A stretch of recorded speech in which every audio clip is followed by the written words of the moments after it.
इस वक्त दुनिया में डेवलपमेंट के दो मॉडल फॉलो होते हैं। First one is socialist model and second one is capitalist. Socialist model में किसी भी मुल्क की इकोनॉमी स्टेट के कंट्रोल में होती है, जैसे कि चाइना में है। इसको नेशनलाइजेशन भी कहा जा सकता है। और इसके बरक्स कैपिटलिस्ट मॉडल में प्राइवेट सेक्टर को ग्रोथ के पूरे चांसेस दिए जाते हैं। मार्केट इकोनॉमी फॉलो होती है, जैसे कि वेस्टर्न कंट्रीज में है। और इसी कैपिटलिस्टिक मॉडल से रिलेटेड एक फेनोमेनन है जिसे प्राइवेटाइजेशन कहा जाता है।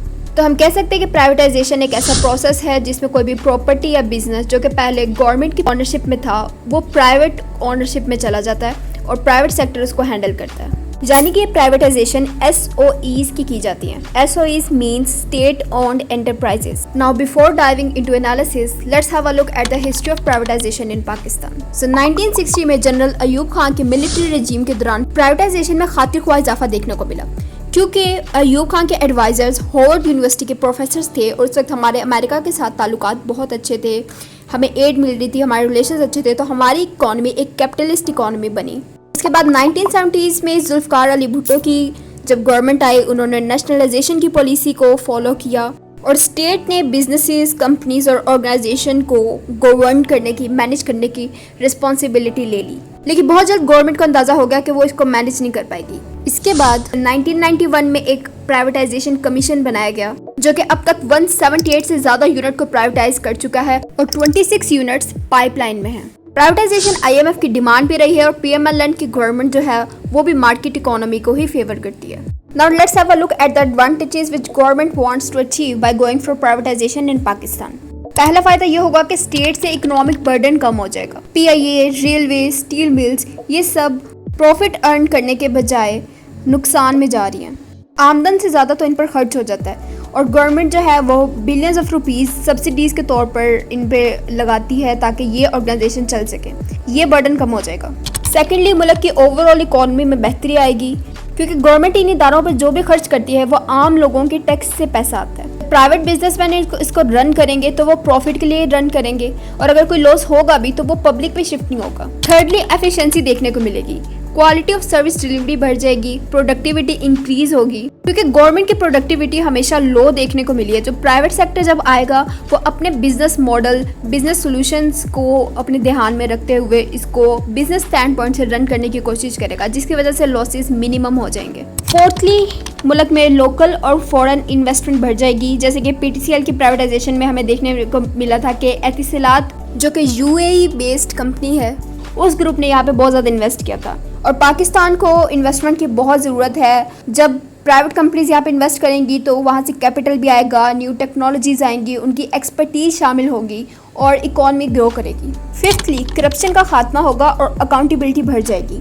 क्योंकि जब प्राइवेट सेक्टर होता है उनके पास एक रोबस्ट सिस्टम होता है अकाउंटेबिलिटी का, ऑडिट्स का, जो कि परफॉर्मेंस को बहुत हद तक बेहतर कर देता है। सिक्सथली, गवर्नमेंट को अपना फोकस, अटेंशन और प्रायोरिटी मुल्क के दूसरे मसलों की तरफ करने में मदद मिलेगी।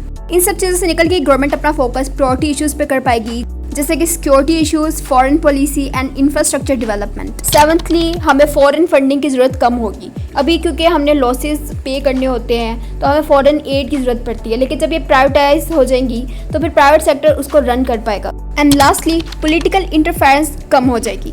अभी जो भी हायरिंग्स होती हैं, ट्रांसफ़र, रिमूवल, इन सारे प्रोसेसेस में पॉलिटिकल इन्वॉल्वमेंट बहुत ज़्यादा है। प्राइवेटाइजेशन होने के बाद मेरिटोक्रेसी प्रमोट होगी और प्रोडक्टिविटी में इजाफा होगा। Having delineated the pros of privatization, now it is equally pertinent to analyze the cons or disadvantages of privatization in Pakistan. First fear is none other than of job loss. Pakistan की 30% से ज़्यादा आबादी is already living below the poverty line और privatisation होने की वजह से unemployment और पॉवर्टी में इजाफा देखने को मिलेगा, क्योंकि गवर्नमेंट के एम्प्लॉय स्किल्ड होते हैं लेकिन उनकी प्रोडक्टिविटी बहुत कम होती है, उनका एनवायरनमेंट बहुत ईजी एनवायरनमेंट होता है, तो उनको कहीं और जॉब मिलने के चांसेस भी कम होंगे।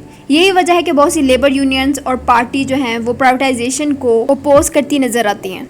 एक स्टैट के मुताबिक प्राइवेटाइजेशन की वजह से अब तक 6 लाख से ज़्यादा लोग अनएम्प्लॉय हो चुके हैं। सेकेंडली, एक खतरा है मोनोपोली के बढ़ने का और कार्टल्स ग्रुप्स के बनने का।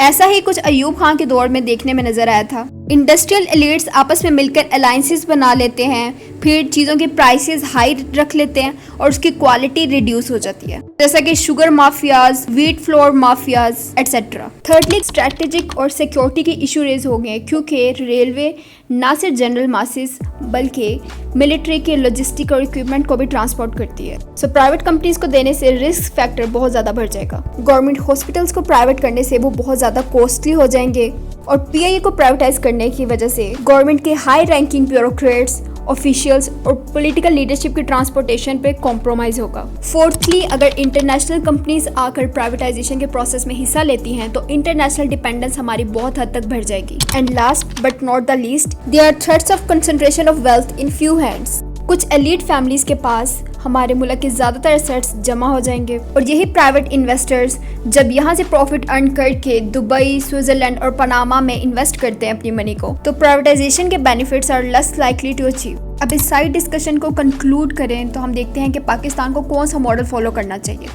तो पाकिस्तान को एक कस्टमाइज मॉडल अपनी नीड्स के अकॉर्डिंग बनाना चाहिए, ना ही उसको वेस्टर्न मॉडल completely follow करना चाहिए और ना ही socialist model. Thank you so much for showing interest in this topic.